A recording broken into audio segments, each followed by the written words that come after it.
the Everton video in the bag, the toffees are done. So let's take a look at the liver birds.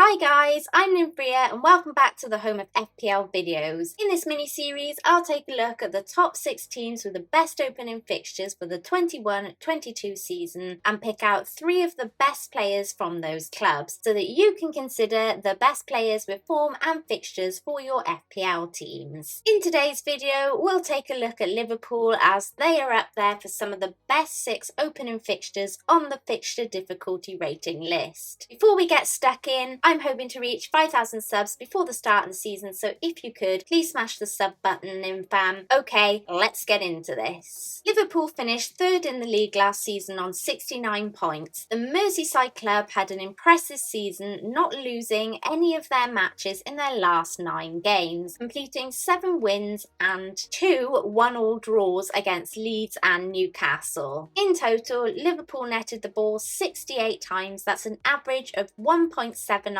goals per match. At the back though, Liverpool weren't as solid, conceding 42 goals and keeping 12 clean sheets in the 2021 season, which was a slip on their 33 goals conceded and 15 clean sheets of the previous season before that. Injuries to the likes of Virgil van Dijk, Matip and Gomez last season definitely didn't help in that department. Looking ahead to the 21-22 season, Liverpool faced Norwich, Burnley, Chelsea, Leeds, Crystal Palace and Brentford at first, meaning they faced only Chelsea from the top 6 last season in their opening fixtures. This places Liverpool 2nd in the attacking fixture difficulty rating list. Defensively, Liverpool rate highly and are top for fixture difficulty rating. This will be owing to their good defensive stats of last season as well as their tasty opening fixtures. With all of this in mind, here are my 3 top players from Liverpool. Salah is royalty. There's no getting around it and no other way to put it. The Egyptian king is a legend and he's got many FPL manager out of sticky situations in the past. I've said it before and I'll happily say it again, it takes a brave person to go without Mo Salah at the start of any Premier League season, especially one where Liverpool's fixtures are as good as this. It is no surprise that Mo Salah is already the most owned player in the game, especially as we have news now that Liverpool have blocked him from playing in the Olympics, and so therefore he's unlikely to miss the start of the Premier League season for that reason. But it's just the sheer number of points this guy brings us that makes him so popular, with 126 shots, 52 of them being on target, resulting in 22 goals and 29 crosses, resulting in 6 assists in FPL last season. You can see why FPL managers are happy to fork out for Salah despite his price tag. Trent is another ever popular pick amongst FPL managers. In the 1920 season when Liverpool won the title, he got 12 clean sheets, 4 goals and 15 assists, making him the stuff of FPL dreams. He did drop off a little last season, let's not beat around the bush, mainly due to injury and slight lack of confidence. However, he still managed to bag 10 clean sheets, only 2 less than the previous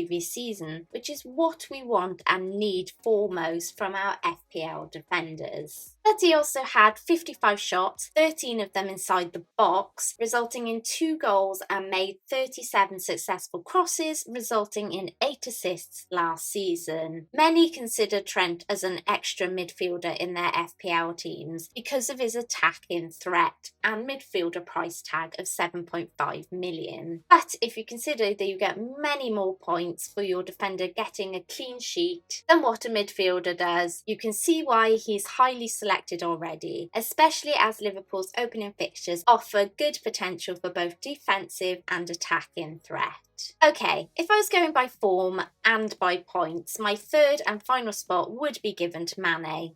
We wouldn't really need to think about that, would we? However, as these are my top 3 players from Liverpool, I'm going to plump for Diogo Jota for a couple of reasons. Firstly, price. It's unlikely that FPL managers will double up on Salah and Mane due to their premium price tags. That said, I don't see anything wrong with that. But with Jota weighing in considerably less than Mane at 7.5 million, it's more likely FPL managers will go with either Salah or Mane alongside Jota. if they choose to double up in attack, that is. Jota was one of the trolliest FPL players of last season. We never quite knew if Klopp was going to start him, and when he did, despite his 46 shots, it always felt like it never just would go in for him. That said, it's all about potential here, and that's something that cannot be ignored in FPL. Of his 46 shots, 26 of them were on target. The more he's in the right places and the more chances he has to score,